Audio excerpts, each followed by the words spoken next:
The TA gave me a bad grade for lack of depth, so I wrote the pettiest, most over-the-top paper and aced it.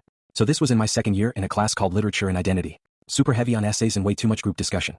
Our TA was this dude named Colin who clearly thought he was some genius literary critic.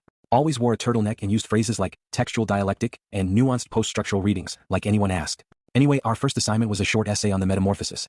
I actually like Kafka, so I put some solid effort in. I kept it clear, made my points, nothing fancy.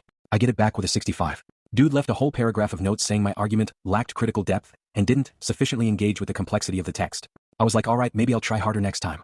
Second paper. I dig deeper, include secondary sources, throw in a bit more analysis. I get a 68 this time. His comment? Better, but still surface level.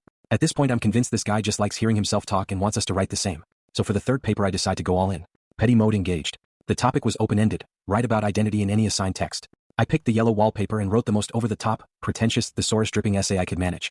I used words like ontological fragmentation and epistemic dissonance. I quoted 3 philosophers I barely understood and referenced a postmodern reading of wallpaper as a metaphor for linguistic entrapment. I literally wrote a sentence that said, the protagonist's descent mirrors the reader's own destabilization of narrative trust, forming a palimpsest of meaning beneath domestic symbolism. Total nonsense. But polished nonsense. I printed it on nice paper, stapled it perfectly. Even used MLA formatting like my life depended on it. A week later I get the grade. 92. Excellent engagement with the text. Sophisticated argumentation. Deeply analytical.